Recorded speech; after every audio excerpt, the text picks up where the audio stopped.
হরে কৃষ্ণ বন্ধুগণ, আপনি কি প্রতিনিয়ত নারায়ণ বিষ্ণুকে পুজো করছেন? কোনো ভুল করছেন না তো? তার পূজায় কোনো ত্রুটি হচ্ছে না তো? জেনে নিন নারায়ণ বিষ্ণু পুজোর সঠিক নিয়ম।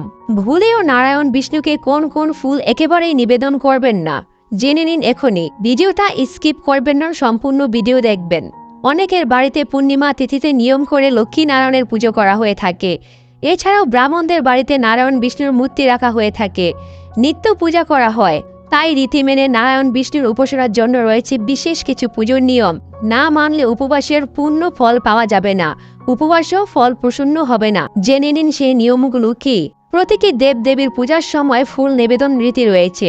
শুধু তাই নয়, হিন্দু দেবদেবীদের রয়েছে পছন্দের ফুল। প্রিয় ফুলগুলি নিবেদন করলে দেবতারা খুব প্রসন্ন হন। অনেকের বাড়িতে পূর্ণিমার তিথিতে লক্ষ্মী নারায়ণের পুজো করা হয়ে থাকে।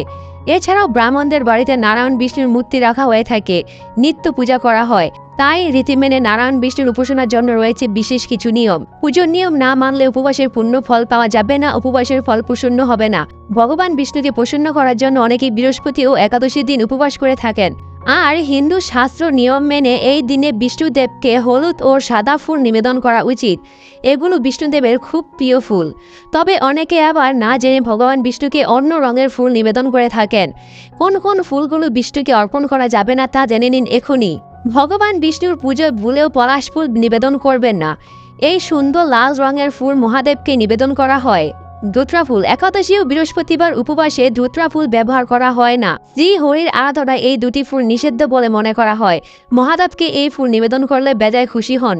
অপরাজিতা ফুল, ভগবান বিষ্ণুর মূর্তি বা ছবির পুজো করার সময় নীল বা সাদা রঙের অপরাজিতা ফুল ব্যবহার করা উচিত নয়।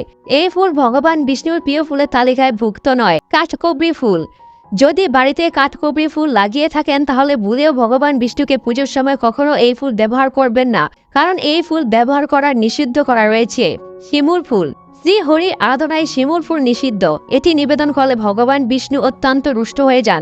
বট ফুল, বটকে একটি পবিত্র ও আলোকিত গাছ বলে মনে করা হয়ে থাকে, তাই ভগবান বিষ্ণুর আরাধনায় এই ফুল দেওয়া হয় না। কাঞ্চন ফুল, বিষ্ণু পূজায় ভুল করেও কাঞ্চন ফুল নিবেদন করা উচিত নয়, এতে আপনার ইচ্ছা পূরণ হবে না। আজকে আমরা জানলাম ভগবান বিষ্ণুকে কোন কোন ফুল নিবেদন করা যাবে না। আমরা এর পরবর্তী ভিডিওতে জানব ভগবান বিষ্ণুর প্রিয় ফুল কোনগুলো, ভগবান বিষ্ণুকে কোন কোন ফুল নিবেদন করলে আপনি শীঘ্রই সৌভাগ্য লাভ করতে পারবেন। তাই নেক্সট ভিডিও পাওয়ার জন্য পাশে থাকা বেল আইকনে ক্লিক করে আমাদের চ্যানেলটি সাবস্ক্রাইব করে যান। ধন্যবাদ, নমস্কার।